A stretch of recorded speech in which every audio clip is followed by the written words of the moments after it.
Voilà.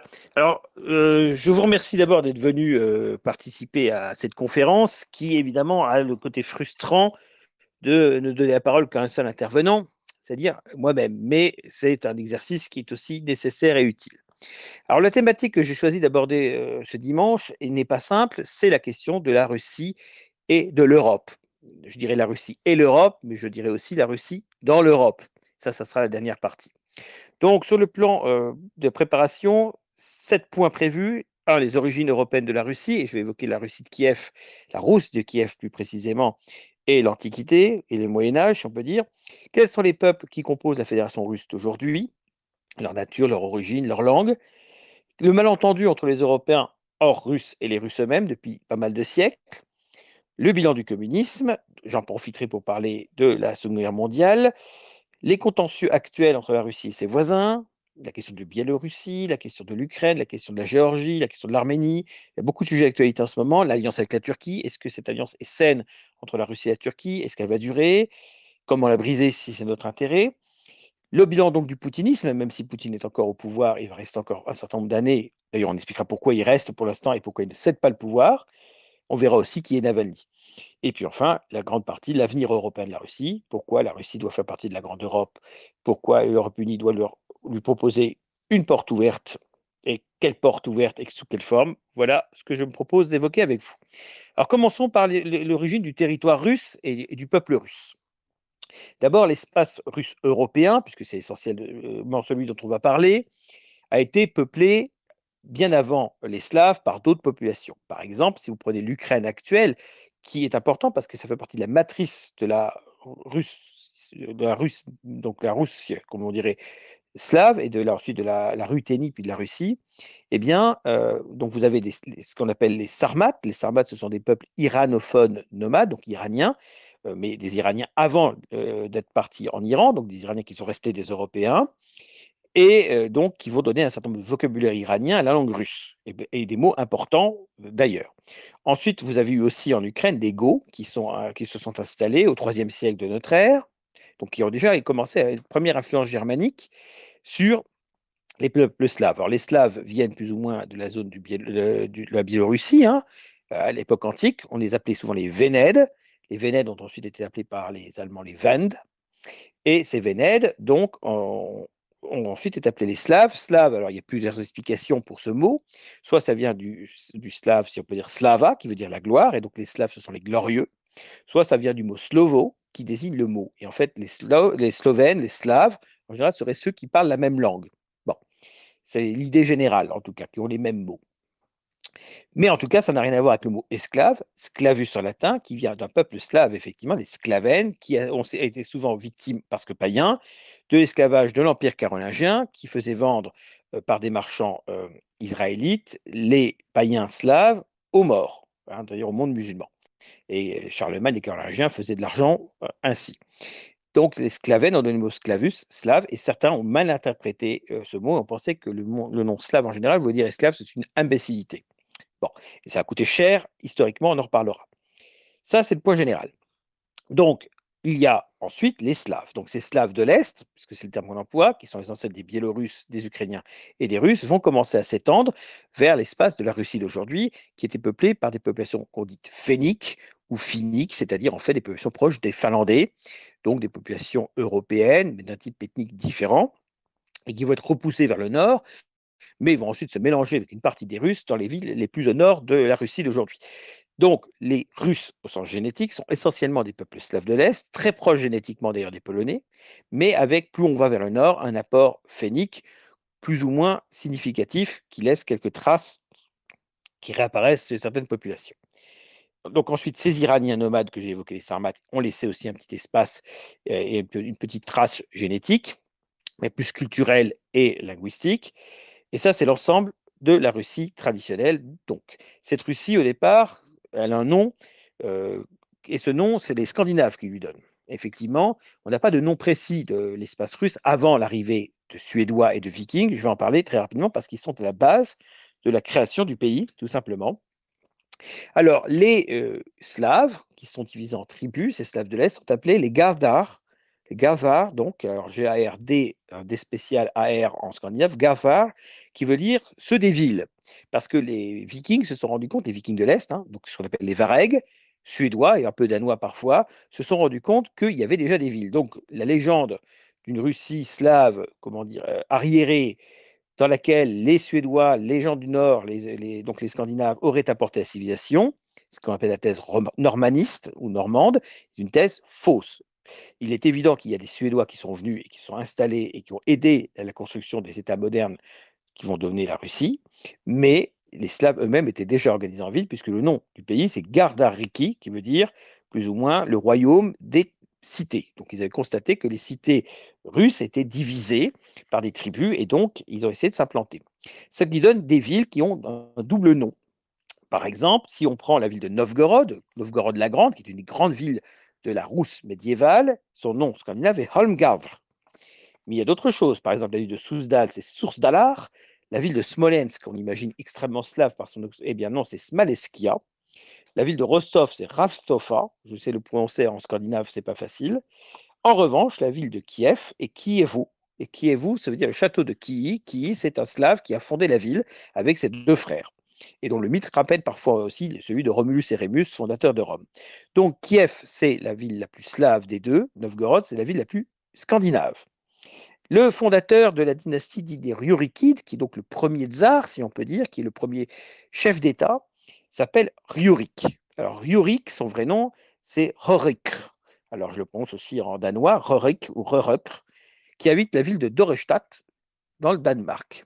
Et donc ce Danois, il trouve intéressant de faire du commerce dans cette région. En plus, par le biais des fleuves donc de la Russie médiévale, il peut faire du marché chez les Iraniens et le monde arabe. Donc en plus, il n'est pas loin de Byzance-Constantinople, ce qui permet à la fois d'attaquer Constantinople de temps en temps et souvent de faire du commerce et aussi de servir comme mercenaire, parce que beaucoup de Suédois vont être mercenaires de l'Empire byzantin. Ça ne s'invente pas, mais c'est une réalité.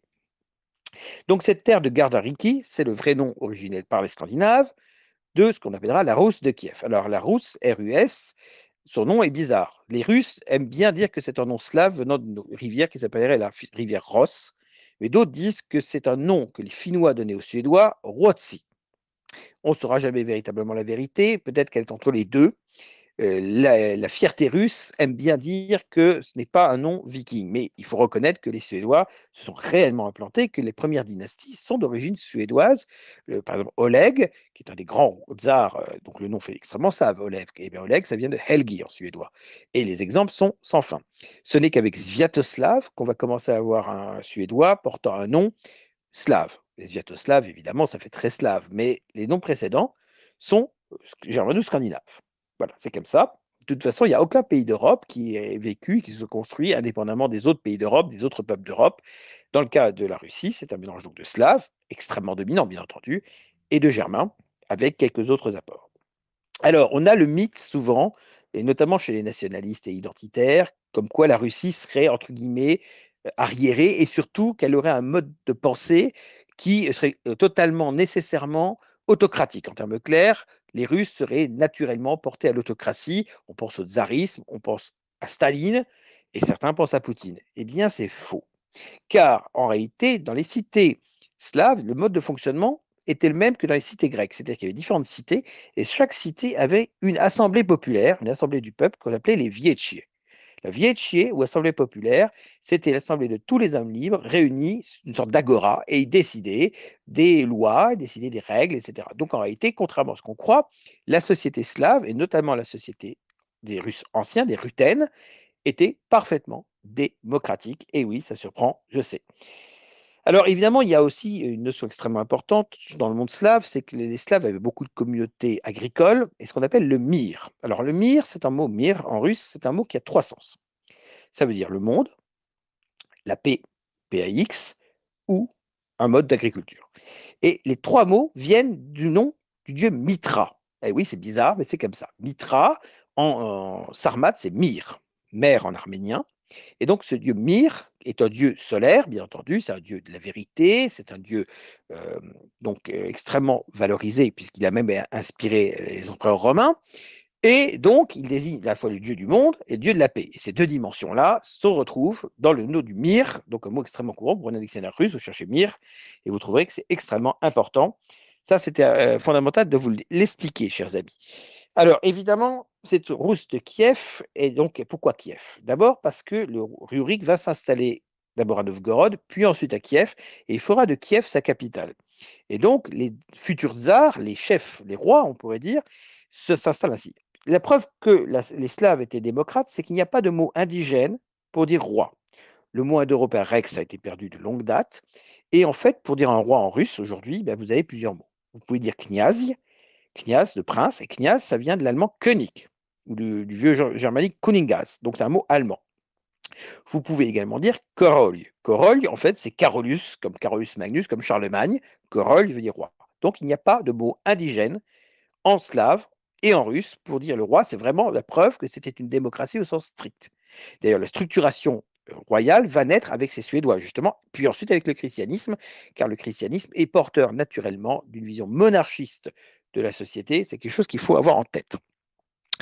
Donc, je suis un peu technique, je suis désolé, mais il est important de comprendre à quoi nous avons affaire avec les Slaves de l'Est et avec, dans le cas présent, les Ruthènes. Alors, on peut utiliser le terme de Ruthène pour désigner les anciens Russiens, si on peut dire biélorusses, ukrainiens et russes, avant la Moscovie. La Moscovie, c'est la matrice de la Russie moderne, autour de cette ville de Moscou qui n'existait pas à l'époque de la Rousse de Kiev, qui est une ville postérieure et qui va être ensuite une ville essentielle, puisque c'est toujours la capitale, évidemment, de la Russie contemporaine.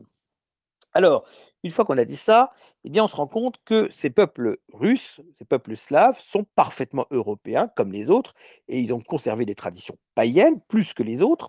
Ça aussi, le côté païen est important. Lorsque les Suédois vont arriver et vont s'installer dans la Rousse de Kiev, donc vont créer cet État, ils viennent avec leur Dieu, parce qu'à l'époque, ils sont encore païens.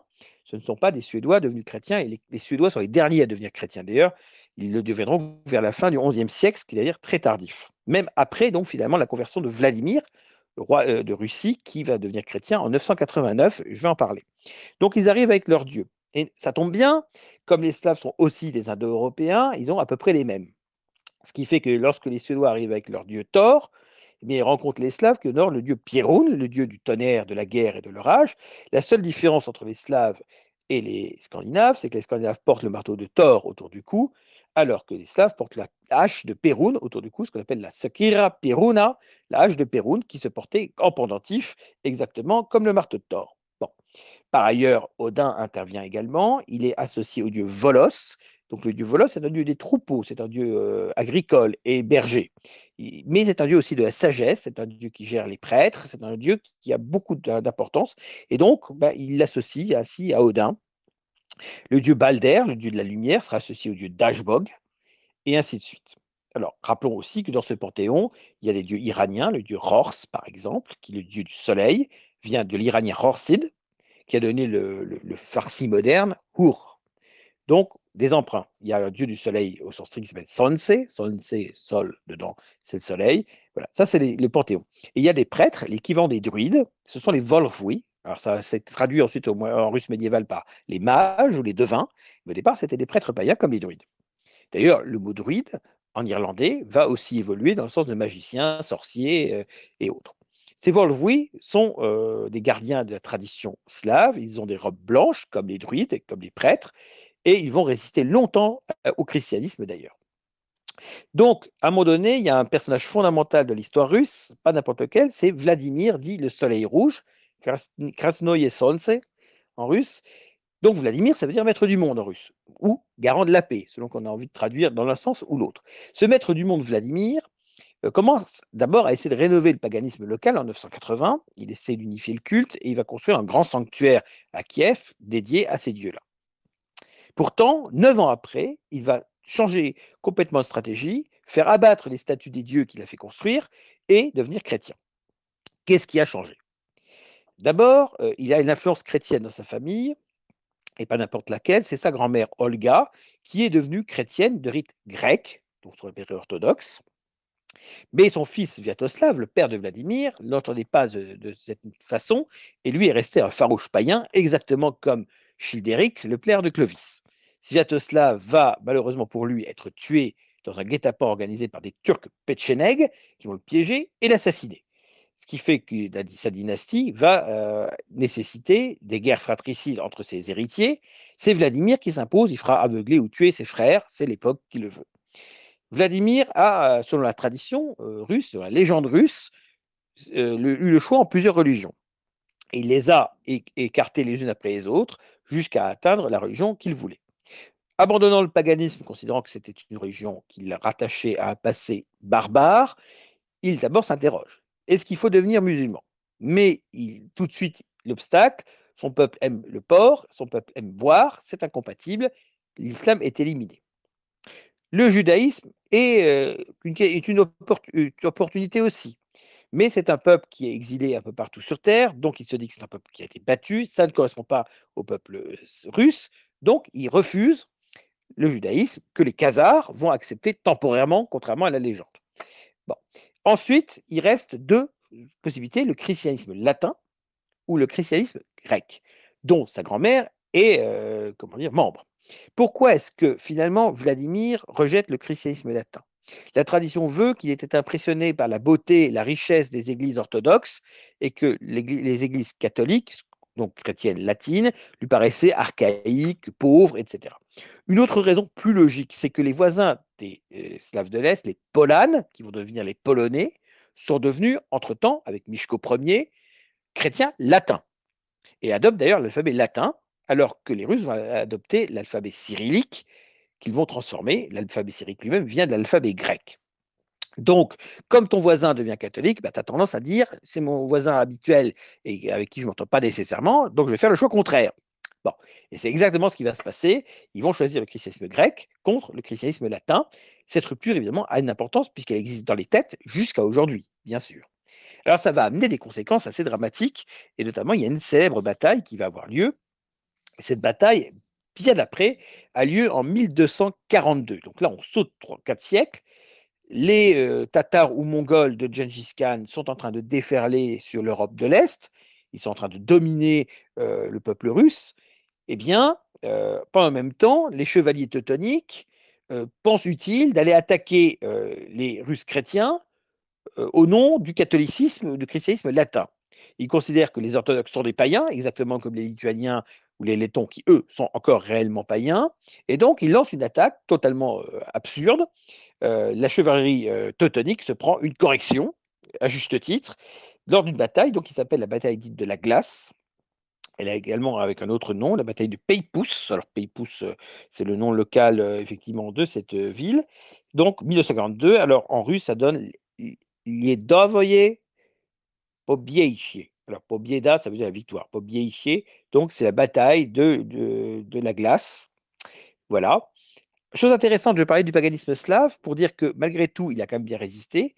À peine quelques années avant, en 1227, donc on parle bien d'une conversion au christianisme en 989, et bien en 1227, soit presque 250 ans après, il y a encore une grande révolte païenne de la ville de Novgorod.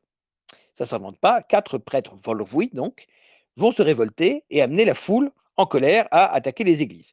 Que disent ces prêtres? Ils disent que si la Russie est attaquée par les Tatars mongols, c'est parce qu'elle a abandonné et renié ses dieux. Et donc, il faut revenir au culte de Pierroun et aux autres dieux comme Svarog, dieu du ciel et autres, pour sauver la Russie, parce que sinon elle va tomber. Force est de constater qu'elle va tomber. Donc Alexandre Nevsky, parce que c'est lui le héros, va se battre contre les chevaliers teutoniques. Ça va servir un célèbre film du réalisateur soviétique Eisenstein, où il oppose les chevaliers teutoniques, cette fois-ci avec des symboles de l'Allemagne hitlérienne, contre le peuple courageux russe qui va défendre sa terre. C'est dans le cadre de la propagande pour la grande guerre patriotique de Staline contre l'Allemagne menaçante. Alexandre Nevsky, évidemment, est un film magnifique par ailleurs, au niveau de la réalisation.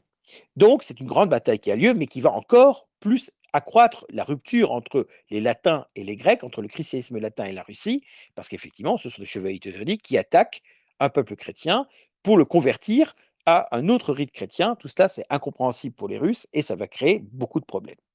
La Russie, par ailleurs, donc, subit le joug des Tatars ou Mongols, qui viennent donc du lointaine Sibérie et qui vont dominer jusqu'à l'Inde du Nord, l'Iran, etc.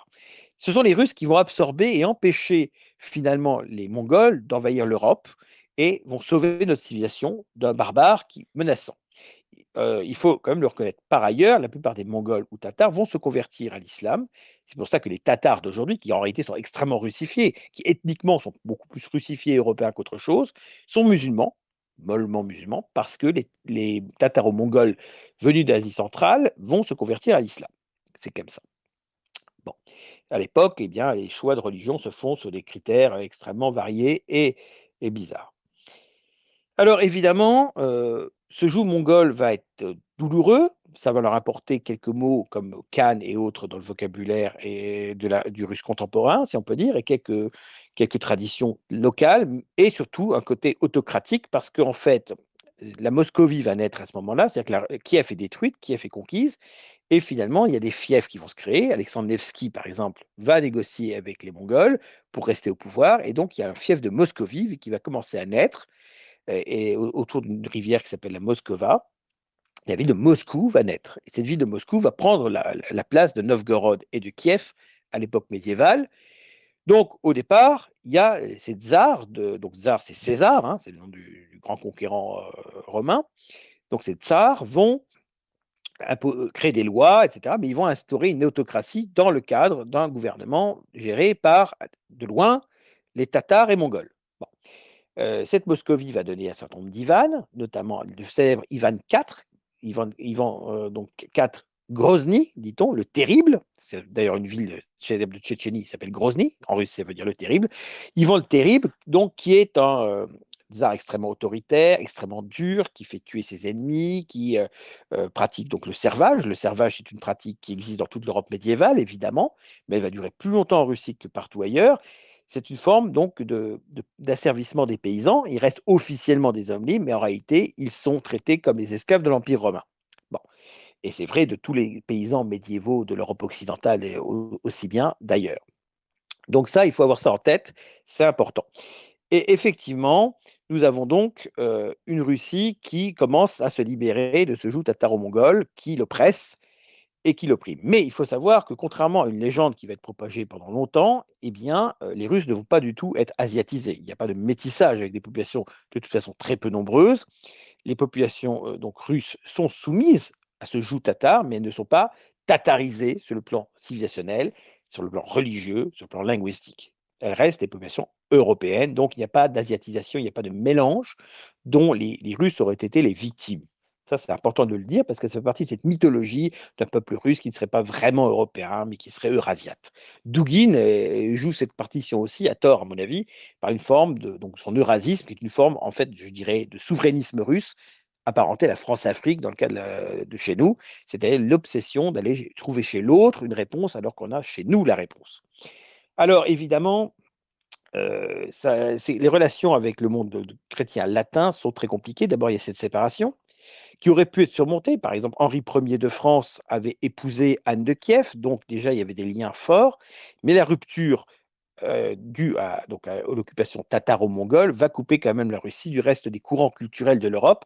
La Russie va largement échapper à la Renaissance issue de l'Italie, alors que la Renaissance va irriguer une grande partie de l'Europe. Les Balkans occupés par les Ottomans et la Russie vont globalement y échapper malheureusement. Renaissance d'autant plus ironique qu'elle vient essentiellement grâce aux savants grecs qui ont fui l'Empire byzantin devant les Turcs et qui sont allés s'installer en Italie. Bon, c'est le hasard des choses. Alors, 1610, il y a une grande bataille, une grande attaque. Ce sont les Polonais qui attaquent les Russes. Les Polonais attaquent les Russes, ils rentrent comme dans du beurre dans la Russie et ils arrivent jusqu'à brûler Moscou. Et ils ne vont pas pouvoir rester, ils ne vont pas pouvoir s'implanter, ils vont repartir. Ça va laisser un grand traumatisme dans l'esprit russe et une haine viscérale des Polonais. Et les Russes, à partir de cette défaite de 1610 contre les Polonais, vont vouloir se venger et vont vouloir récupérer du territoire. Alors il faut savoir que pendant que les Russes sont occupés par les Tataro-Mongols, eh bien, les Lituaniens païens sont en train de bouffer du terrain et bouffent du territoire massivement. Toute la Biélorussie, toute l'Ukraine, etc., tombent assez rapidement sous le contrôle de ces Lituaniens païens, très tolérants, qui tolèrent évidemment les autres païens, les musulmans et aussi les orthodoxes, ainsi que la communauté juive, qui fuit l'Europe occidentale et les persécutions pour s'installer dans l'Europe païenne, qui est plus tolérante. Bon. Et ça expliquera pourquoi il y a une forte communauté judéenne dans la Russie, y compris au XIXe siècle. Alors les Lituaniens, eux, tranquillement, bouffent du territoire, vont s'allier ensuite aux Polonais. Là, ils vont devenir catholiques, donc ils vont faire un choix qui sera cette fois-ci de sortir de la neutralité. Et progressivement, eh bien, la Russie va s'étendre à l'ouest comme elle va s'étendre à l'est. À partir de 1588 environ, la Russie commence à coloniser les territoires au-delà de l'Oural et donc commence à attaquer la Sibérie. Et vers la fin comment dire, du XVIe siècle, début du XVIIe siècle, ils vont finir par atteindre même le Pacifique. Donc, ils vont connaître une expansion extrêmement rapide vers l'Est, où il y a très peu de population, très peu d'habitants, et la démographie russe fait que les colons s'implantent. En fait, ils récupèrent le territoire des Tatars, parce que les Tatars sont ensuite vaincus et repoussés, et finalement, ça libère tout l'espace. Donc voilà que les Russes prennent la suite des Sarmates et des Scythes et autres peuples iraniens, indo-européens et tokhariens de l'Antiquité qui s'étaient installés en Sibérie, parce qu'il faut savoir que la Sibérie n'était pas turque ou yakoute à l'origine, elle était indo-européenne, parce qu'il y avait des indo-européens qui étaient allés jusque-là. Bon. Et donc les Russes ne font que reprendre un terrain qui avait été perdu sous les attaques des peuples turcs et mongols qui avaient repoussé tous ces peuples-là vers l'Occident. Et on voit bien à ce moment-là que la Russie s'étend. Mais elle s'étend à l'est, elle s'étend à l'ouest. Et elle va progressivement s'étendre au détriment de qui? D'abord au détriment des Ottomans, qui vont perdre la Crimée en 1783. La Crimée tombe, c'est quand même une date importante. Catherine II va mettre une correction aux Turcs et les Russes vont continuer à essayer de libérer Constantinople, qui est appelé souvent Tsargrad. Donc il faut récupérer le lieu sacré de Constantinople et ces Russes vont bouffer du territoire. Ils vont bouffer du territoire sur le dos des Polono-Lituaniens, jusqu'à faire disparaître la Pologne. Et puis, ils vont donc s'étendre au sud aussi. Ils vont commencer à rentrer en conflit avec les peuples du Caucase du Nord. Ce sont des peuples qui sont plus ou moins païens, à peine christianisés, et qui, sous l'influence de l'imam Chamil au XIXe siècle, vont s'islamiser pour résister aux Russes. Et on en paye le prix aujourd'hui avec la Tchétchénie, l'Ingouchie ou encore la Tcherkessie, qui sont encore musulmans, parce que à ce moment-là, ils passent du pagano-christianisme ou du paganisme à peine christianisé à l'islam, sous l'impulsion d'un chef de guerre qui, lui, est musulman, et donc qui s'oppose à des Russes qui, eux, sont chrétiens. On connaît la chanson en Irlande du Nord et ailleurs. Lorsque vous avez un adversaire qui a une religion, vous avez tendance à choisir une autre religion que votre adversaire. Et donc, eh bien, l'islam va servir de bannière de résistance à la Russie parce que, en fait, la Russie est comme ennemi traditionnel la Turquie. Et la Turquie ottomane est musulmane, évidemment. Alors, ils vont bouffer énormément de territoire jusqu'à conquérir la Finlande, les pays baltes, donc faire disparaître la Pologne, et également bouffer des morceaux de Roumanie, ce qu'on appelle la Moldavie, notamment. Ils vont s'ouvrir à la mer Noire parce que, effectivement, les Russes n'avaient pas accès à la mer Noire. Ils ont accès à la mer Noire en prenant les territoires des Turcs et notamment donc tout le sud de l'Ukraine. C'est vraiment les Russes qui s'emparent de la Crimée et donc pour eux, la Crimée, c'est à eux. C'est une conquête de Catherine II de Russie, c'est une conquête des Russes, c'est pas ukrainien, c'est russe. On en reparlera tout à l'heure. Donc ce contentieux euro-russe, de quoi il naît? Il naît d'abord d'une méconnaissance des Russes et de l'idée de ce mythe comme quoi les Russes seraient archaïques, extrêmement, comment dire, pauvres et donc ils ne seraient pas européens sur le plan culturel. Même Voltaire, l'ami de Catherine II, va constater que pour lui, la Moscovie, c'est pas vraiment l'Europe.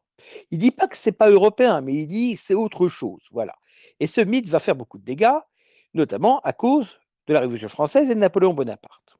En effet, Napoléon Bonaparte est plein de préjugés sur le peuple russe. Il ne le connaît pas, et dans sa stratégie générale, d'abord, il se rend bien compte que son ennemi principal, c'est l'Angleterre. Napoléon veut encercler l'Angleterre, pousser l'Angleterre à négocier, et donc invente le blocus continental. Une vieille histoire, ça vous rappelle quelque chose, j'en suis sûr. Ce blocus continental, pour qu'il soit efficace, il faut que tout le monde joue le jeu. D'abord, il va se prendre une révolte en Espagne, le Portugal ne va pas jouer le jeu, mais au-delà de ça, la Russie doit tomber. Et donc, c'est un ennemi prioritaire à ce moment-là, à court terme, pour Napoléon Bonaparte, mais un pays qu'il ne connaît pas. Au lieu de marcher sur Constantinople et d'écraser l'Empire ottoman, ce qui lui aurait donné une aura absolument considérable dans tout le monde orthodoxe et donc dans la Russie, et dans ce cas, en rentrant en Russie, il aurait été auréolé d'une image extrêmement positive, pas du tout. Et il rentre donc en Russie de la plus mauvaise façon. Ce que les Russes veulent, et Pierre le Grand, avec sa construction de Saint-Pétersbourg, en ouvrant cette fenêtre sur l'Europe, comme le terme est employé à l'époque, voulait effectivement que le peuple russe soit respecté comme un peuple européen. D'ailleurs, si vous allez à Saint-Pétersbourg, moi je n'y suis pas allé personnellement, mais j'ai vu les musées et les images, vous avez des parcs magnifiques avec des dieux de l'Olympe à peu près partout, vous avez du néoclassique, c'est pas équivalent du château de Versailles de Louis XIV évidemment, mais c'est magnifique et c'est parfaitement européen. C'est Pierre le Grand et ses successeurs qui en sont responsables. Bon. Est-ce que ça, c'est pas européen? Bien sûr que c'est européen. Alors évidemment, derrière tout cela, il faut avoir en tête l'équation, eh bien, vous avez tout simplement une Russie européenne. Et que fait Napoléon? Eh bien, il ne change rien. Napoléon, arrivant en Russie, aurait dû suivre les conseils de son ami Caulaincourt. Que dit Caulaincourt? Caulaincourt dit, si tu veux gagner en Russie, il faut casser le servage. Donc le servage, c'est effectivement pratique médiévale, toujours en vigueur en Russie. Mais Napoléon Bonaparte, d'abord, n'est plus l'homme de la Révolution, c'est plus le premier consul, c'est un empereur qui a des aspirations donc monarchiques, et il ne veut pas imposer le code civil et le code pénal aux Russes, alors qu'il l'a fait à d'autres. Il ne traite pas les Russes en Européens. Il ne casse pas le servage. Finalement, il se présente comme un tsar bis. Eh bien, le Russe de base se dit, j'ai mon tsar du coin. Je ne l'aime pas spécialement, mais je le connais. Il parle ma langue et il est d'une dynastie qui est là depuis longtemps. Et voilà un adversaire qu'on me présente plus ou moins comme un ogre dévoreur et qui vient chez moi, il me propose rien d'intéressant et me tape sur la figure. Qu'est-ce qui se passe? Spontanément, les Russes soutiennent le tsar. Et donc, évidemment, il y a le général hiver, donc c'est-à-dire en fait tout simplement l'hiver russe, va faire des dégâts. Ça va amener l'armée de Napoléon à se retrouver trop éloignée de ses bases arrières. Donc, Bérésina, il faut foutre le camp à grande vitesse. Et tellement mettre, mettre la voiture en marche pour rentrer chez soi, que les Russes, ils viennent chez toi. Voilà. Et qu'en 1815, il y a des Russes à Paris. Voilà. Alors les Russes, c'est amusant, ils ont amené un mot, le bistrot. Eh oui, bistrot, parce que le Russe, il a soif. Il est à Paris et il veut boire vite.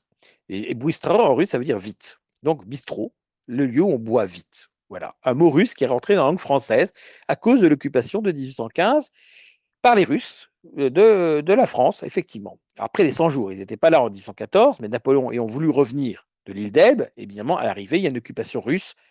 Et la Russie va désormais se mettre dans le mauvais rôle d'empêcher les révolutions. La Russie, notamment du roi Alexandre, décide qu'il faut absolument écraser la France et empêcher toute révolution. Donc, ils vont favoriser toutes les forces réactionnaires. Ils vont empêcher les Russes systématiquement que les Allemands puissent former une nation, que les Allemands républicains ou libéraux puissent s'organiser, etc. À chaque fois qu'il y a un printemps des peuples, y compris en 1848, les Russes vont essayer, avec leurs alliés prussiens et austro-hongrois, de l'étouffer. Et donc, ça leur donne le mauvais rôle du méchant réactionnaire, du méchant ours qui empêche le progrès. Et malheureusement, ce contentieux va continuer. C'est là que je vais évoquer, avant de parler du communisme au sens strict, la question de l'attitude de l'Allemagne hitlérienne, notamment vis-à-vis des Russes. Alors, on va revenir un petit peu en arrière. La Russie fait partie des alliés contre la Prusse, contre l'Allemagne, pendant la guerre de 14-18. Cette Russie, donc, connaît une révolution, malheureusement pour elle, dont les Allemands ont un peu une responsabilité, puisque ce sont eux qui, dans un camion, enfin plutôt un train blindé, ont renvoyé Lénine, alias Vladimir Ilyich Ulyanov, en Russie. Donc, en février 1917, il y aura une révolution en Russie, et elle aura lieu ensuite en octobre, mais cette fois-ci, c'est un coup d'État des bolcheviks. Donc, ce bolchevisme, je vais évoquer, puis je vais parler de la question allemande, du contentieux. Parce que ce contentieux est né de quoi? Il est né d'une méconnaissance, là encore, du peuple russe. Et l'objectif de cette émission, en fait, c'est de vous montrer qu'il faut bien connaître le peuple russe pour le comprendre. Alors, ce malentendu euro-russe va évidemment être accru par le bolchevisme. Mais avant le bolchevisme, il y a donc Nicolas II. Rappel des faits. Donc, Napoléon Bonaparte, je vous l'ai dit tout à l'heure, n'a pas su libérer le peuple russe du servage. Finalement, c'est le tsar Alexandre II qui va libérer son peuple. Mais il ne sera pas remercié pour cela, puisqu'il sera assassiné par un mouvement révolutionnaire qui s'appelle la Narodnaya Volia, la volonté nationale, qui va le tuer. Ça va amener à Alexandre III, puis à Nicolas II à gouverner, et là, ils vont gouverner de manière extrêmement réactionnaire, sur une île extrêmement antisémite, extrêmement nationaliste, extrêmement chrétienne, et extrêmement hostile aux libertés publiques, non seulement en Russie, mais aussi en Europe centrale et orientale, maltraitant les Polonais et autres peuples soumis. Donc, évidemment, ça crée un contexte défavorable qui favorise les sociodémocrates russes, le parti ouvrier social-démocrate russe dans lequel est membre Lénine, et qui est ensuite divisé en deux sections, les mencheviks ou minoritaires, avec Martov, alias Apfelbaum, et puis les majoritaires, les bolchevikis, en russe, les bolchevikis, avec Lénine, alias Ulyanov, et Trotsky et les autres. Évidemment, la Russie du tsar se défend, mais elle connaît une grave déconvenue en 1905. Pour la première fois de l'époque moderne, un peuple européen, les Russes, est battu par un peuple non européen, les Japonais, lors de la bataille de Tsushima, Et évidemment, pourquoi est-ce que les Russes ont battu? Parce que l'armée japonaise et la marine japonaise à l'école allemande a beaucoup progressé entre-temps.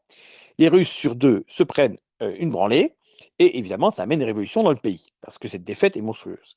Parallèlement, la police du tsar, qu'on appelle Okhrana, avait anticipé cela et avait influencé les partis sociodémocrates russes, avait fait de l'entrisme. C'est un homme assez intelligent qui s'appelait Sergei Zoubatov, qui invente ce qu'on appellera la Zoubatovщина. Alors, qu'est-ce que c'est que cette horreur Zoubatovщина?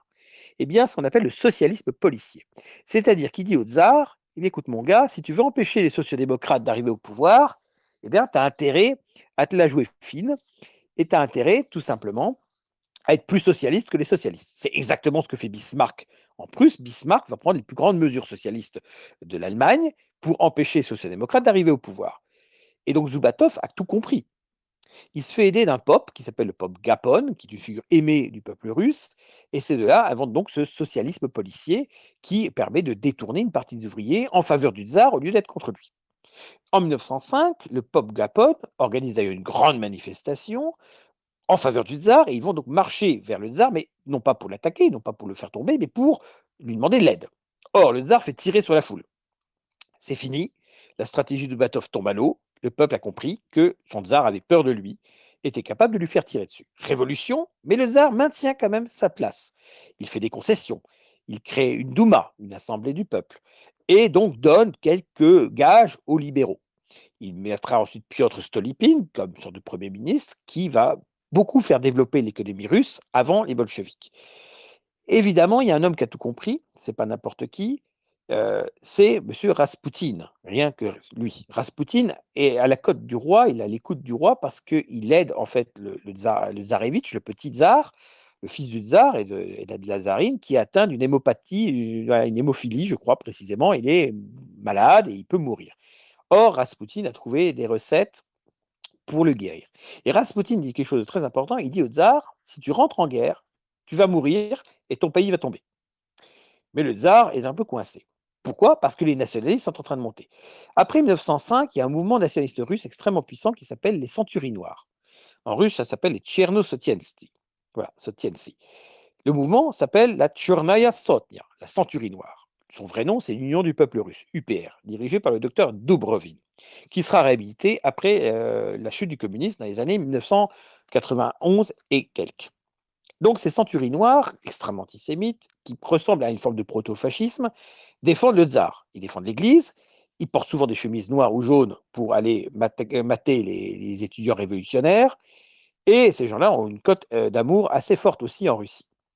Donc il y a deux clans, il y a les sociodémocrates qui vont devenir donc les bolcheviks, et puis il y a la réaction dure des centuries noires, avec notamment aux côtés de Dubrovin, un homme qui s'appelle Purishkievich.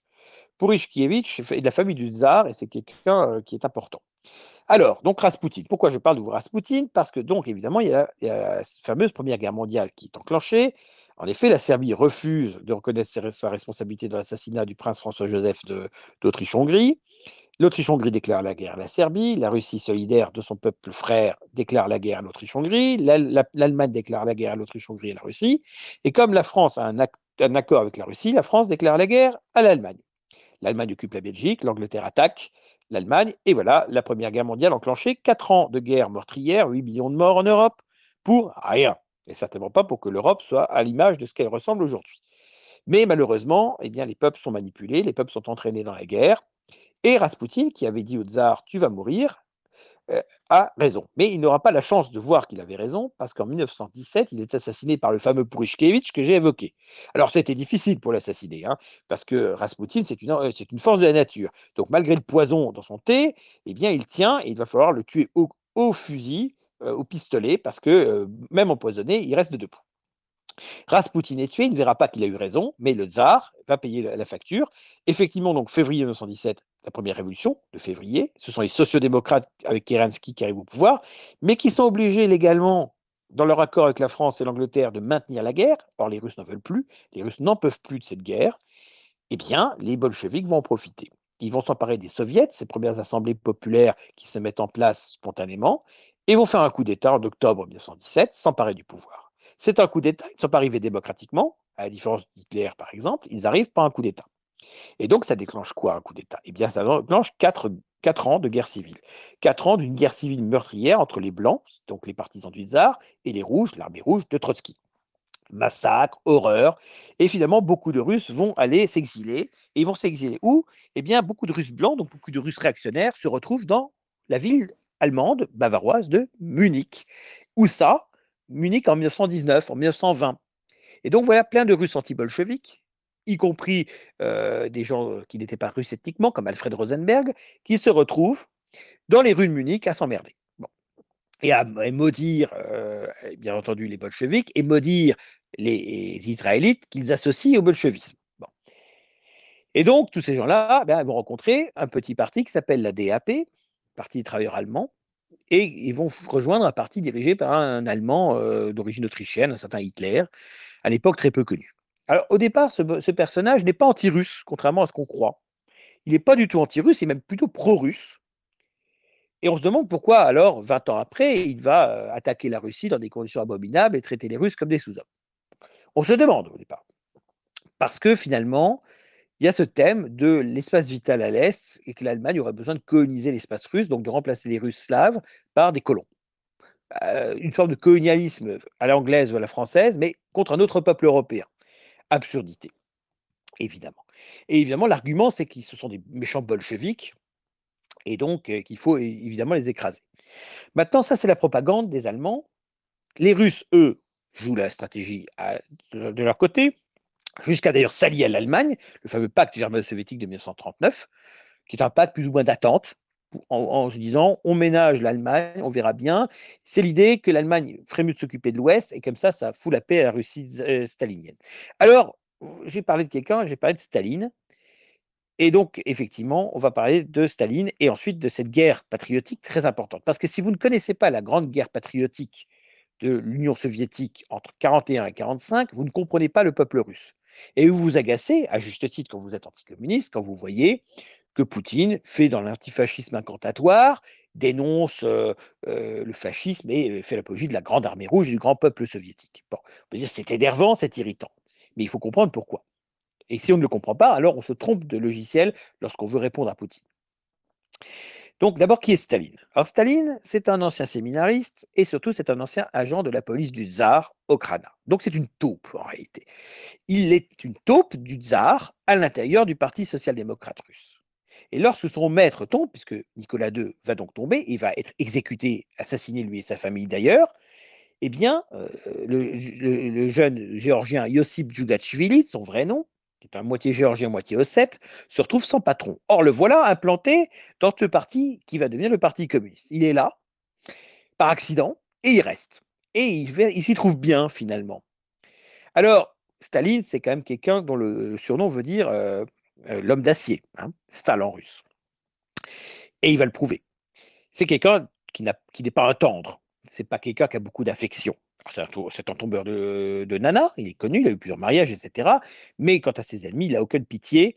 Et en plus, c'est quelqu'un qui est assez, comment dire, bah, c'est quelqu'un qui a peur du complot de manière générale contre lui et il est assez schizophrène. Bon.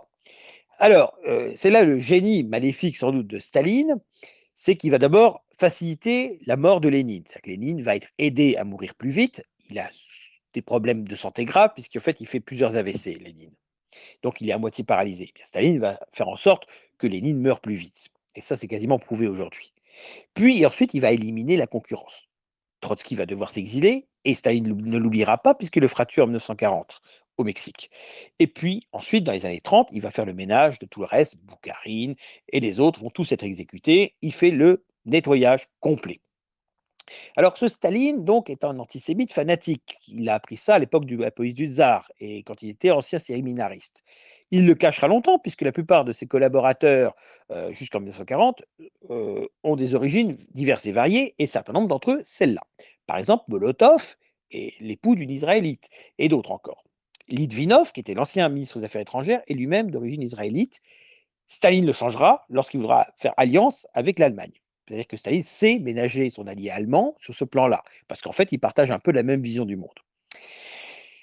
Ce que je ne savais pas, et ce que j'ai appris dans le grand article extrêmement intéressant sur le néopaganisme slave, c'est que le père Staline non content d'être en fait ultranationaliste, non content de toutes sortes de haine à l'égard de certains peuples, aime bien le paganisme.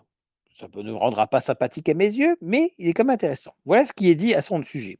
Durant l'époque, je traduis de l'anglais, hein, de Joseph Staline dans l'Union soviétique, des années 20 aux années 50, la recherche en matière d'études des sociétés préhistoriques fut encouragée, et quelques chercheurs mettant en avant le fait que la société pré-chrétienne montrait une forme de communautarisme qui fut brisée par le christianisme, et que le christianisme a créé la division entre classes.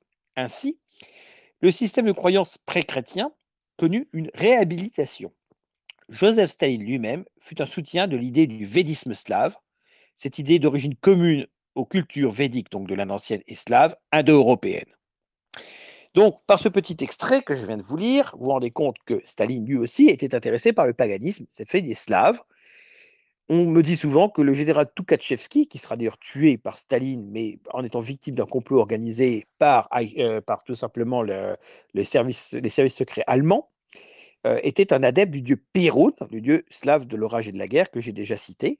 C'est donc assez étonnant de voir que finalement l'Union soviétique, à l'instar de l'Allemagne hitlérienne, s'intéresse à son propre paganisme et à ses propres traditions indo-européennes. Ça n'est pas si surprenant que cela quand on voit l'Union soviétique post-1945. Donc, l'Allemagne hitlérienne, en 1941, attaque, sans déclaration de guerre, l'Union soviétique. Staline ne s'y attendait pas et très rapidement, l'Allemagne progresse au détriment des Russes et fait énormément de prisonniers de guerre qui seront particulièrement maltraités.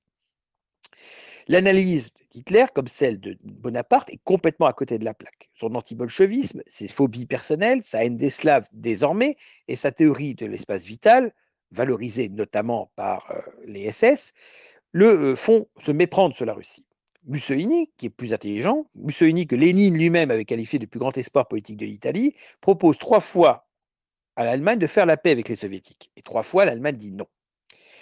L'Allemagne va donc avancer et la stratégie allemande, c'est pas de retour en arrière. On attaque, on attaque, on attaque, la blitzkrieg jusqu'au bout. Sauf qu'à Stalingrad, évidemment, il va y avoir un obstacle. Alors, ce qui est incroyable, c'est que lorsque l'armée allemande, au début, rentre dans l'Union soviétique, elle est acclamée en libératrice, pas seulement par les Biélorusses et les Ukrainiens, mais par les Russes eux-mêmes. Ça, c'est au début. Au lieu d'essayer de jouer cette carte tout de suite, c'est la répression. Répression contre les élites soviétiques et mauvais traitement contre les peuples russes. Les Russes découvrent rapidement que le projet allemand est de repousser 50 millions de Russes au-delà de l'Oural. C'est un projet abominable, évidemment, pour le peuple russe qui déteste Staline, déteste le communisme, mais n'a pas le choix. Entre un peuple voisin qui l'attaque et qui veut sa perte et un dictateur local qui est sanguinaire mais qui ne veut pas détruire la Russie, le peuple russe va assez rapidement faire le choix de Staline. Parce que l'Allemagne, évidemment, se rend odieuse. Alors, ça suffit quand même pas, parce que Staline est tellement odieux aussi que beaucoup de Russes sont prêts quand même à jouer la carte allemande. C'est le cas du général soviétique Andrei Vlasov et de beaucoup de Russes de l'armée rouge qui, en fait, sont encore nostalgiques des grandes époques de la Russie tsariste. Alors, Vlasov se propose et dit aux Allemands, alors qu'il est capturé, écoutez, mettez-moi à la tête d'une armée russe de libération, donnez-nous les moyens, et moi je vous garantis qu'on va libérer la Russie du communisme et que donc vous allez gagner la guerre. Mais les Allemands ne veulent pas libérer la Russie du communisme. Ils veulent se substituer au communisme pour créer leur propre dictature oppressive sur les peuples slaves. Donc de ce point de vue-là, Vlasov, ça ne les intéresse pas.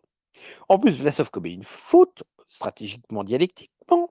Il dit que la Russie ne peut être battue que par les Russes, ce qui est évidemment totalement exact. Et là, évidemment, coup de colère du dictateur allemand. Quoi? Qu'est-ce que c'est que ce Russe qui me donne des leçons? Et Vlasov est limite de se faire envoyer dans un camp de concentration. Finalement, en septembre 1944, donc quand ça sent très très très très mauvais pour l'Allemagne, eh bien Himmler consent à créer l'armée Vlasov, l'armée de libération russe. Septembre 1944. En mai 1945, l'Allemagne sera déjà envahie jusqu'à Berlin et déposera sa reddition complète. Donc septembre 1944, la Russie est totalement libérée de l'Allemagne. Et donc, on crée une armée russe de libération, qui sera quand même avec pas mal de gens. Et ces pauvres Russes qui vont jouer cette carte allemande au dernier moment, ils seront tous massacrés ou envoyés au goulag par Staline après la défaite. Les Américains, d'ailleurs, sont sans pitié, Anglais et Américains, lorsque des Russes pro-allemands sont capturés, sont livrés à Staline, et Staline les livre au bourreau. Voilà un crime qu'on oublie souvent et qu'on retrouve parfois évoqué dans un film de James Bond, je crois que c'est le GoldenEye, le premier, où l'ennemi de James Bond est donc un ancien descendant de Russes livrés aux Soviétiques et au massacre, et qui donc veut se venger d'Angleterre, alors qu'il est rentré en douce, enfin comme agent britannique. Bon, évidemment, c'est un film fantaisiste, mais ça rappelle bien cette idée horrible que les Anglo-Américains ont donné, offert aux Soviétiques des centaines de milliers de Russes pour être évidemment opprimés terriblement. Vlasov, à l'issue d'un procès bidon, et ses principaux collaborateurs seront pendus et massacrés horriblement, évidemment, comme dans tout système totalitaire. Donc, c'est parce que l'Allemagne a refusé de libérer le peuple russe qu'elle a perdu. De même que Colincourt avait proposé à Napoléon Bonaparte de casser le servage, Rosenberg, par exemple, avait dit qu'il fallait briser le kolkhoz et donner la terre aux paysans russes. Évidemment, c'est le contraire qui a été fait. Et l'Allemagne a maintenu d'ailleurs les sovkhozs et les kolkhozs quand elle a occupé ces espaces. Donc c'est dire l'aveuglement de l'Allemagne dans ce cadre-là. La Russie a gagné sous le masque de l'Union soviétique. Pourquoi? Parce que son peuple n'a pas eu le choix, parce que Staline a mobilisé tous les mythes nationalistes russes, a fait sortir les popes des camps goulag où il les avait mis, etc., et s'appuyer sur la grande nation russe, d'où le terme de grande guerre patriotique. Avec cela, Staline joue clairement la carte du nationalisme russe, d'un national-communisme russe, qui lui survivra. Alors, évidemment, Staline fait partie des alliés. Il triomphe avec Churchill, avec De Gaulle, bien entendu avec Roosevelt. Et ensuite, après Roosevelt, avec Truman. La Russie, sous le masque soviétique, devient une très grande puissance, la deuxième plus grande puissance de l'époque, après les États-Unis. Et bien entendu, il y a cette fameuse guerre froide que vous connaissez tous, que vous avez apprise à l'école, et donc des relations extrêmement complexes entre le communisme russe, qui a une logique internationaliste pour les autres, c'est-à-dire qu'ils essaient de se répandre un peu partout, à Cuba et ailleurs, mais qui sont fondamentalement nationalistes chez eux. Alors, ce national-communisme de Staline et de ses successeurs, Khrouchtchev, Brejnev et les autres, va montrer une Russie assez différente de l'image qu'on a. Finalement, la Russie communiste, avec Staline et ses successeurs, va se fasciser. C'est de grands défilés patriotiques de Russes athlétiques aux cheveux blonds qui défilent sur la place rouge ailleurs, au pas de loi. Donc il y a un côté assez parafasciste dans l'Union soviétique de Staline et de ses successeurs. Bien entendu, Staline commet après-guerre des horreurs, il punit des peuples de collaboration imaginaire, tchétchènes, ingouches et autres vont être déportés en Asie centrale, où ça va d'ailleurs permettre, entre guillemets, de les réislamiser en partie, grosse erreur stratégique, avant que Khrouchtchev ne les autorise à revenir chez eux. Ça explique une grande partie du conflit tchétchène d'ailleurs. Autre information importante, Khrouchtchev, en 1956, par démagogie, offre la Crimée à la République sociale soviétique d'Ukraine. Il n'y a pas un Ukrainien en Crimée, mais il fait ça symboliquement. Grosse erreur qui coûtera très cher 50 ans après. Voilà le contexte. Alors évidemment, il y a donc Khrouchtchev, en 68 c'est Brejnev avec Kosygin et quelques autres qui dirigent l'Union soviétique. C'est une Union soviétique assez réactionnaire, conservatrice. Rappelons les règles en Union soviétique. L'avortement est interdit en Union soviétique. Il y a une propagande nataliste. L'homosexualité est interdite en Union soviétique. Euh, le racisme urbain est de fait. Il y a bien des étudiants africains qui viennent à l'université de Lumumba, mais il ne faut pas trop qu'ils sortent le soir et qu'ils imaginent de sortir avec des nanas russes. C'est le masque de l'Union soviétique, mais c'est la Russie éternelle qui est derrière cela. Et c'est ce que comprend De Gaulle. De Gaulle ne dit jamais l'Union soviétique, De Gaulle dit toujours la Russie. Et De Gaulle croit un jour d'ailleurs que la Russie va se libérer du communisme. Il est visionnaire en ce sens, évidemment. Alors, pour aller à l'essentiel, avec Brejnev, puis Andropov et Tchernenko, c'est la Russie la plus vieille possible. Ce sont des vieillards impotents. Gorbatchev apparaît comme un réformateur, un libérateur du communisme. Il reste communiste au départ. Et pourtant, en 6 ans, il va être le fossoyeur de l'Union soviétique, amenant celle-ci, avec Helsinki, à se retrouver dans une situation évidemment dramatique, une pauvreté endémique, une Russie troublée. Avec la montée de Zhirinovsky, en 93, il atteint 23% des voix législatives, et ça fait peur, tout le monde s'imagine en Europe occidentale à une Russie qui passe du communisme au fascisme. Évidemment, il n'en sera rien. Alors, le bilan du communisme, des millions de morts, évidemment, D'abord, le Holodomor, cette fameuse famine organisée contre les koulaks, les paysans russes et ukrainiens. Donc, beaucoup d'Ukrainiens et de Russes vont mourir, pas que des Ukrainiens. Le Holodomor, c'est tout le peuple slave, entre guillemets, de l'Est qui est victime de cela. Bilan du communisme, c'est un nationalisme exacerbé, mais qui a échoué. et notamment en Afghanistan. La guerre d'Afghanistan, à laquelle Gorbatchev, en 1985, met fin, est un peu l'équivalent de la guerre du Vietnam pour les Américains, sauf que la Russie n'a pas la santé économique des États-Unis. Le projet guerre des étoiles, au début des années 80, crée une rivalité militaire entre les Russes et les Américains dans laquelle les Russes ne peuvent pas gagner. Et ça les ruine économiquement. C'est la stratégie américaine, c'est la doctrine Brzezinski. Cette doctrine de Brzezinski, ce géopolitologue américain, est d'encercler l'Union soviétique d'ennemis, d'États hostiles. Et cette stratégie, malheureusement, a été réactivée il y a quelques années aujourd'hui vis-à-vis de la Russie de Poutine. Alors, ce bilan du communisme est vraiment catastrophique. On peut considérer qu'en plus, la chute du communisme a accentué l'effet de destruction, parce que le taux de natalité était faible, il s'est effondré, le taux de mortalité a explosé, l'alcoolisme, etc. Le peuple russe, pendant 10 ans, 91-2001, a pris cher.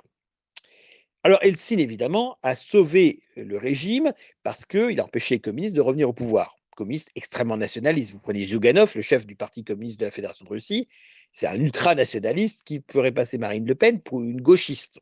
Bon, et ce qu'elle est d'ailleurs. Et par ailleurs, évidemment, vous allez avoir l'ascension de Poutine. Alors, on va parler de Poutine un petit peu parce qu'on ne va pas parler non plus 2 heures d'émission et que je vois que le temps passe vite. Mais je suis un éternel bavard, vous le savez, chers amis. Et malheureusement, eh bien, ça va dépasser un peu 19 heures. Alors, le bilan du poutinisme. Alors, Poutine, comment arrive-t-il au pouvoir? Poutine, il arrive par un deal avec Eltsine. Eltsine va quitter le pouvoir. Il est alcoolique, il est malade, il le sait. Il ne peut plus gérer la Russie. Donc, il a besoin d'un successeur qui protège sa famille. Que dit Eltsine implicitement à Poutine? Il dit: je te mets Premier ministre, je démissionne, tu deviens président par intérim, et ensuite tu seras élu derrière.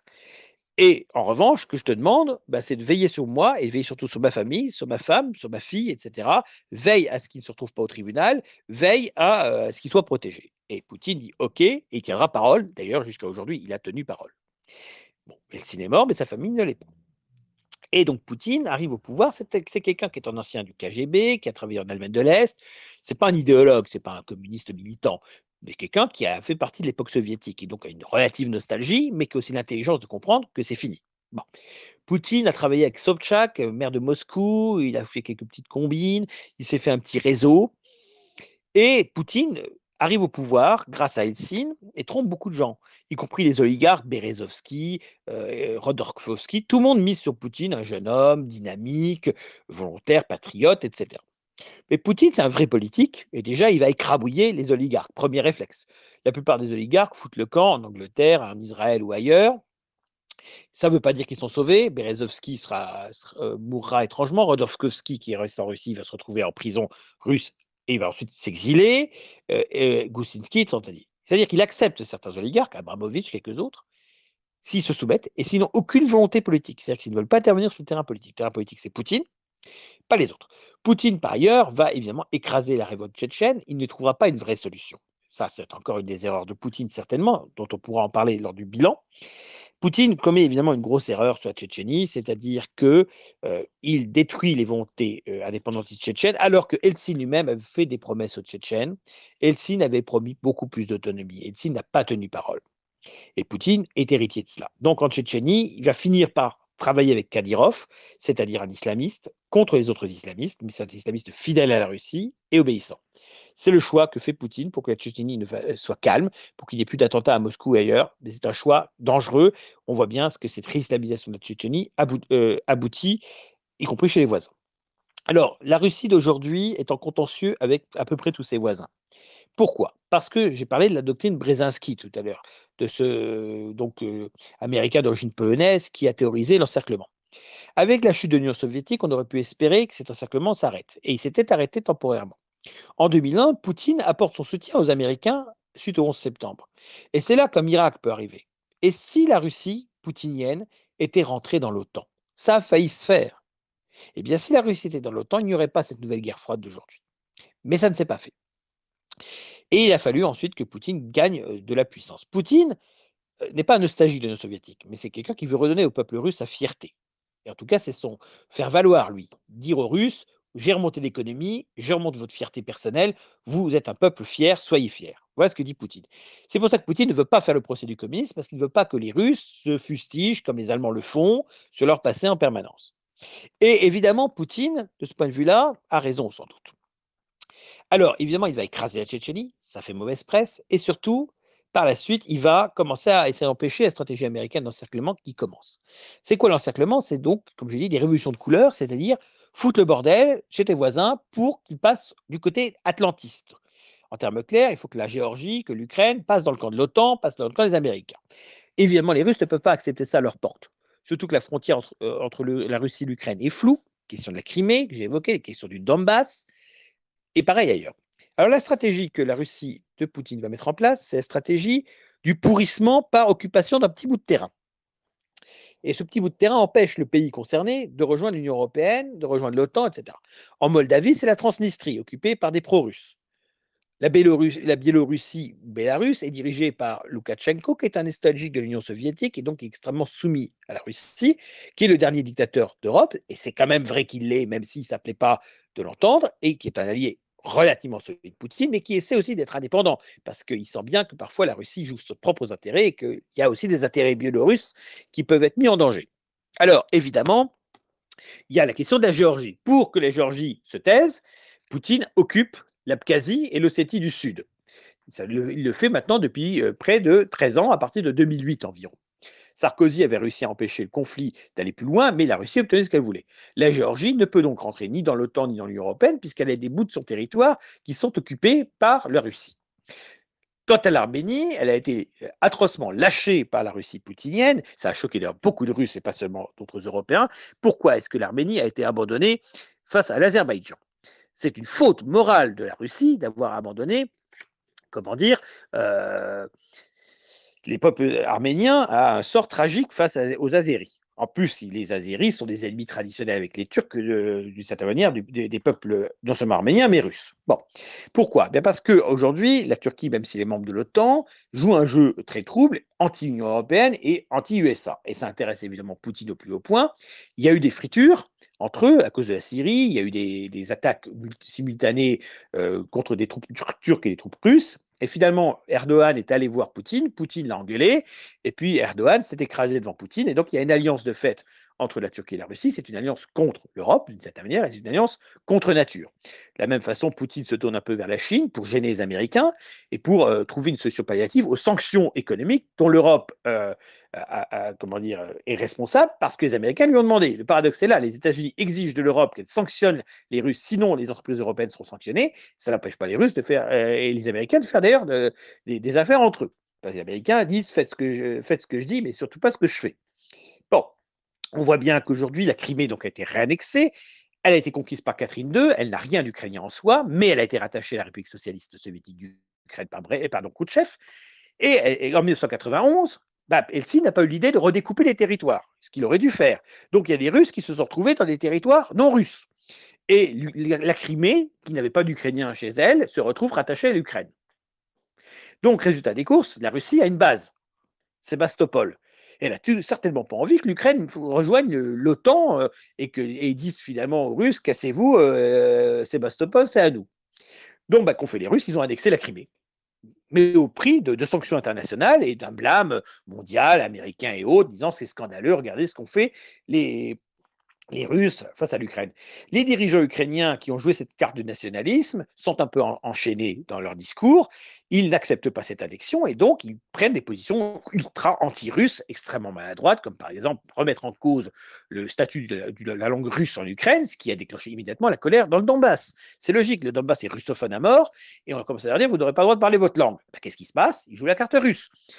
Ça donne la Nova Russia, la nouvelle Russie. Donc évidemment, tout cela, ça crée des contentieux terrifiants, ça crée des morts, ça crée des conflits et ça amène à un bordel dans l'Europe de l'Est qui amène des nationalistes français à se dire pro-ukrainiens sous prétexte que les Ukrainiens sont des symboles d'avant la Seconde Guerre mondiale empruntés à l'Allemagne hitlérienne. Bon, je suis désolé, mais bon, c'est pas forcément très intelligent. Et derrière, seule la communauté slave païenne, ukrainienne et russe essaie de réconcilier les deux parties. Ils ont raison, évidemment, et c'est ce que devraient faire les Européens. C'est ce qu'on devrait faire, nous. Mettre les Russes, les Ukrainiens et les autres Européens autour d'une table et dire, bon, maintenant, on arrête tes conneries et on travaille ensemble. Mais comment On peut faire ça si on est soumis aux Américains. Toujours le même principe. Tant que l'Europe occidentale se léchera les bottes des Américains, elle ne sera pas capable de parler intelligemment avec les Russes.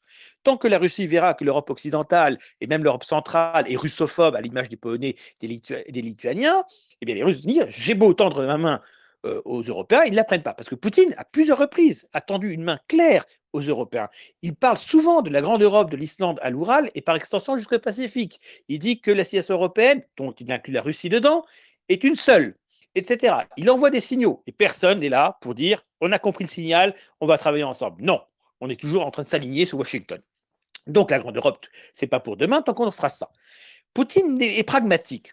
Ce n'est pas un anti-européen, mais il n'acceptera pas d'être pro-européen dans les conditions actuelles, évidemment.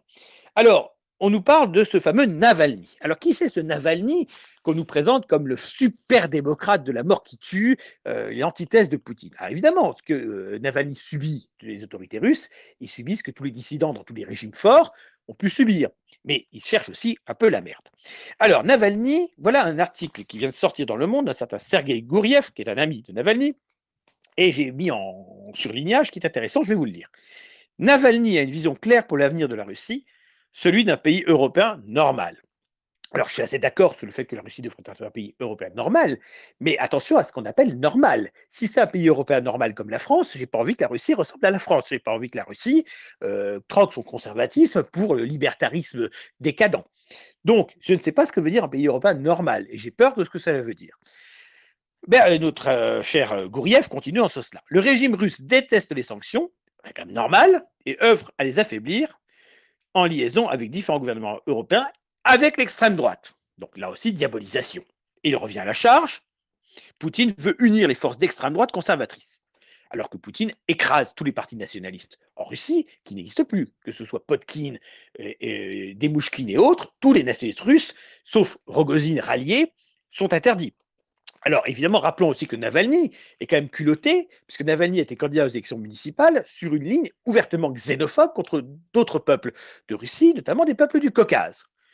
Lorsque Rogozine, à la tête de Rodina, avait fait la même chose en 2005, son parti avait été interdit. Mais Navalny a eu le droit de se présenter. Et Navalny se revendiquait à l'époque de courant national-démocrate, ou NatDem, donc un courant ultranationaliste russe et ethniciste. Donc ça fait marrer quand on nous présente Navalny aujourd'hui comme une sorte de super démocrate sympa, victime du méchant Poutine. Bon, c'est quand même pas un tendre, Navalny, ce qu'on lui reprochera pas d'ailleurs. Voilà. Alors ça m'amène évidemment, cette affaire, à évoquer un sujet que je voulais évoquer et puis que j'ai oublié d'évoquer dans le sujet, c'est les peuples de la Fédération. Mais finalement, c'est maintenant que ça vaut le coup d'en parler. Alors c'est qui les peuples de la Fédération? En termes clairs, qui sont donc ces fameux non-russes. Parce qu'on nous dit, oui, mais la Russie, il n'y a pas que des Russes, donc c'est pas un pays européen. C'est un argument un peu faible. Dans ce cas-là, la France n'est plus un pays européen, vous savez pourquoi. Bon, eh bien, la réponse est simple. D'abord, la Russie, c'est quoi? C'est un espace effectivement eurasiatique, mais 80% de la population habite en Russie d'Europe. Il n'y a que 20% des citoyens qui habitent en Sibérie. C'est très peu. Bon, donc déjà, il faut avoir ça en tête. La Russie d'Europe, c'est un tiers du territoire, c'est quand même pas rien non plus. Alors, quels sont les peuples qui composent cette fédération de Russie? D'abord, il y a donc 80% environ, un peu moins peut-être maintenant, de Slaves ou de Russes. Russes, mais aussi Biélorusses, Ukrainiens, qui sont présents. Ça, c'est le premier base, donc des Européens au sens strict. Ensuite, il y a toutes sortes de peuples européens de langue caucasienne. Alors, certains ne veulent absolument pas entendre parler du fait que les Tchétchènes et autres seraient des Européens. D'abord, ils font partie de la Russie. Si la Russie rentre dans l'Union européenne ou dans l'Europe de demain, ils viendront forcément avec. Et d'autre part, les peuples du Caucase du Nord sont des peuples européens, même s'ils ont génétiquement des spécificités et culturellement, certains d'entre eux, mais pas tous, sont musulmans. Les Ossètes, par exemple, sont chrétiens. Il y a de plus en plus d'ailleurs de païens parmi les peuples du Caucase, c'est-à-dire que dans tous les pays du Caucase, sauf Tchétchénie et Ingouchie, où on n'a pas de données, il y a une renaissance païenne extrêmement rapide, par exemple chez les Ossètes, chez les Abkhazes, etc. En Tchétchénie, c'est pas possible parce que le régime est islamiste, donc vous vous doutez bien que les gens qui retournent au paganisme tchétchène, ils ont intérêt à foutre le camp à grande vitesse. En Ingouchie, c'est peut-être plus compliqué. Peu importe. Donc ces peuples-là représentent peut-être 8%, un peu moins de la population totale. Ce sont des peuples européens. Reste ensuite la question des 10%, on va dire, de non-européens. Alors qui sont les 10%? D'abord, il y a les Tatars. Les Tatars sont des Turcs musulmans, mais ils sont ethniquement extrêmement russifiés, ce qui fait que génétiquement, ils sont plus proches d'Européens que de quoi que ce soit d'autre. Donc les Tatars ont été russifiés, ce n'est pas les Russes qui ont été tatarisés. Julien Rochedi récemment en parlait parce qu'il est allé dans ces régions-là et il me disait effectivement qu'il se sortait en Europe. Il avait raison. Il y a ensuite des peuples dits finno-ougriens, donc associés linguistiquement aux Hongrois et aux Finlandais. Ils sont nombreux, il y a les Udmurts, il y a les Mords, il y a les Maris, il y a les Nénètes et quelques autres. Ce sont des peuples essentiellement européens, ethniquement, linguistiquement ouraliens, et souvent d'ailleurs assez paganisants eux aussi. Et puis il y a d'autres populations. Alors les populations qui ne sont pas européennes, donc ça peut être, on va dire, je vais dire 7-8% maximum de gens qui sont essentiellement asiatiques, de traits et de culture. Alors, il y a des Turcs asiatiques musulmans, donc qui ont des traits asiatiques, hein, clairement, des traits altaïques, turco-mongols. Il y a les Yakoutes de Sibérie qui sont turcs. Il y a les Tuvas qui ne le sont pas. Il y a les Bouriates qui sont de langue mongole. Il y a différents peuples paléo-sibériens, c'est le terme qu'on emploie, des populations extrêmement archaïques comparables aux Amérindiens d'il y a 12 000 ans. Et puis, il y a également les Kalmouks, qui sont eux, donc des Asiatiques bouddhistes, et qui sont présents sur la partie européenne de la Russie. Ça paraît paradoxal, mais c'est comme ça. Il y a ensuite des Bashkirs, Turcs musulmans, etc. Tous ces peuples, effectivement, ne sont pas européens. Et il y a un terme qu'en russe est employé à l'époque du tsar et qui est intéressant. À l'époque du tsar, les populations non européennes ont un terme précis et sont désignées sous le terme de inorotsi. Inorotsi, rod, ça veut dire la lignée, la souche, radina, en russe, la patrie. Les inorotsi, c'est traduit en français par les allogènes, donc les non-russes, les non-slaves, les non-européens. Inorotsi. Ils s'opposent aux peuples indigènes, les Prironiye Narodi, dont les Russes, donc les Prirodiets, c'est l'indigène, Inorodiets, c'est l'allogène. Ce sont les termes russes, ça pourrait s'employer encore aujourd'hui pour les phénomènes d'immigration contemporaine. Inorotsi, Prirotsi. Que fait le tsar pour les Inorotsi? Il ne leur donne certainement pas la citoyenneté russe. Il ne leur donne pas le statut de russe ethnique. Non, il leur donne une zone d'autonomie qui aujourd'hui s'appelle République autonome en Russie. Sauf que dans la Russie d'aujourd'hui, ils ont la même citoyenneté russe que les autres. Il n'y a pas de citoyenneté ethnique. Et c'est peut-être ce qu'il faudrait instaurer dans le cas des peuples qui ne sont pas européens. Ils auraient un statut de république autonome et une citoyenneté yakoute, une citoyenneté bouriate, etc., spécifique, pas la nationalité européenne. Ce n'est pas les discriminer que de prendre acte de leurs différences et de respecter leur langue et leurs différences par ce biais. Ça, c'est important de l'avoir en tête. Donc, ça ne veut pas dire qu'on va considérer les Bouriates et les Yakoutes comme des Européens. Ça veut dire que la Russie, en tant que pays européen, viendra avec ces populations. On ne va pas la découper en morceaux pour qu'elle rentre dans l'Europe. Bon, sinon, elle ne viendra pas, tout simplement, on a besoin d'elle. Alors, évidemment, ça, il faut être très précis sur tous les peuples. Chaque peuple a des spécificités. Il y a des peuples qui sont européens, il y a des peuples qui ne le sont pas dans l'espace russe, mais l'essentiel de la population russe l'est. C'est ça qui est important à avoir en tête. Alors, reste maintenant la question de l'avenir européen de la Russie. Vous l'avez vu, j'ai essayé d'aller vite, de faire une synthèse sur 1000 ans, c'est pas facile. Le peuple russe est un peuple européen. C'est un peuple européen qui a beaucoup souffert. Il a souffert du communisme, dont il est sorti péniblement et dans la douleur. Il souffre d'une stratégie américaine d'ostracisme. Il souffre aussi des restrictions de liberté que le poutinisme, en mode défense, leur impose malgré tout. La démographie russe est catastrophique. Le taux d'alcoolisme reste très fort. La Russie n'est pas en grande forme. Elle subit aussi de l'immigration extra-européenne, par exemple venant d'Asie centrale ou de Chine. Et même si Poutine récemment a pris des mesures les invitant à partir, d'abord il faut voir l'efficacité de ces mesures et ensuite, de toute façon, c'est un circuit qui se réalimente en permanence. Donc la Russie n'est pas en forme, la Russie n'est pas en bonne santé. Elle va mieux que chez nous, parce que chez nous c'est catastrophique sur tous les plans culturels. Elle est beaucoup plus conservatrice, elle est beaucoup plus respectueuse d'un certain nombre de valeurs fondamentales de la civilisation européenne, dont elle est d'ailleurs fière.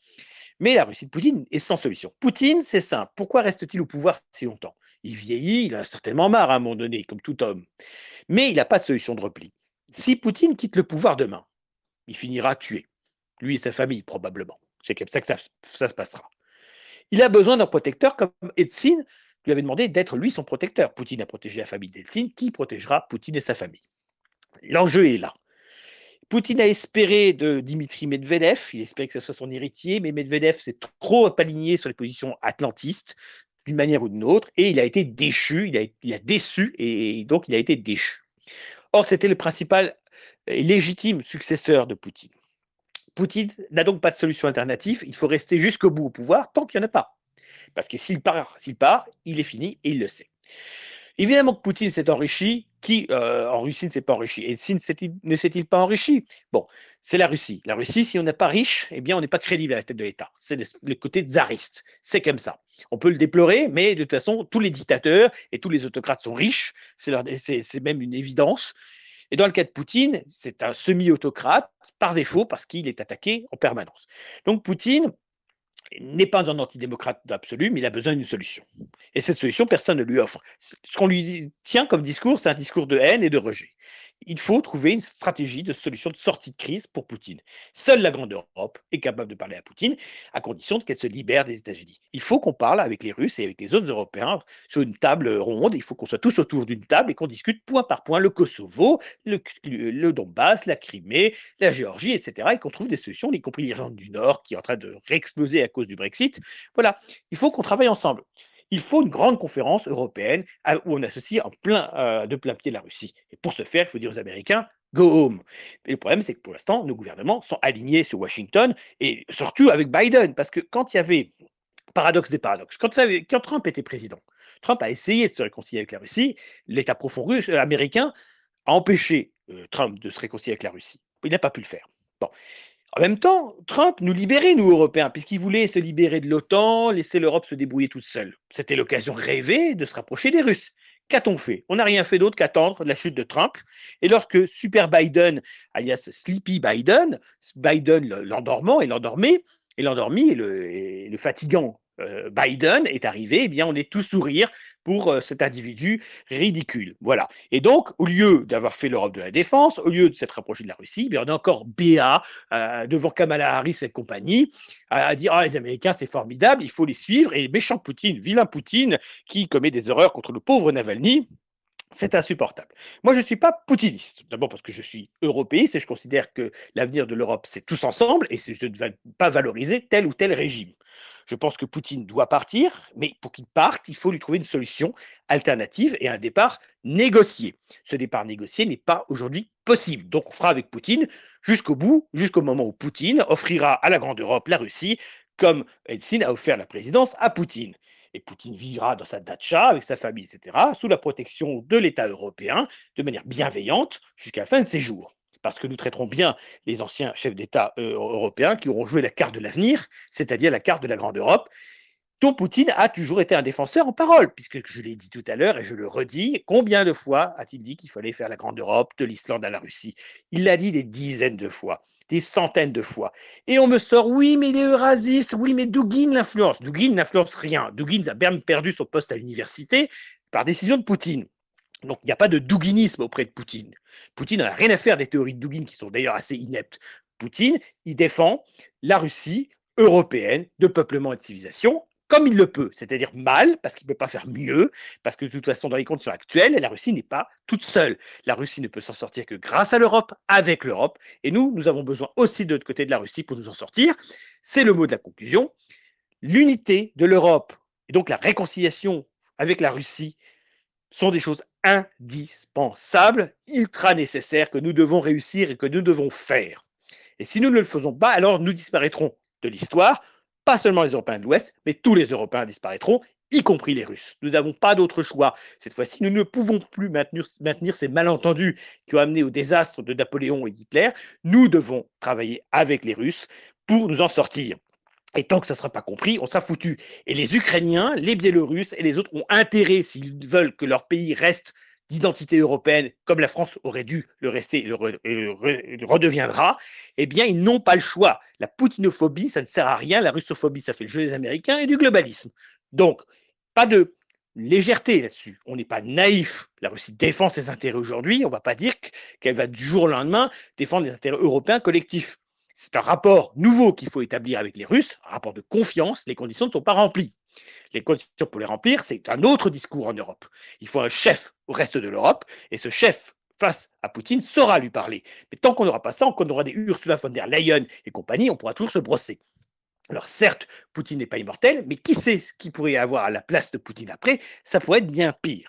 Donc de ce point de vue-là, il faut être pragmatique, intelligent. Poutine nous parle, Poutine nous tend la main. Quand un mec nous tend la main, on lui prend, on lui serre la main et on discute. Voilà, ça s'appelle la vraie politique, ça s'appelle la vraie diplomatie.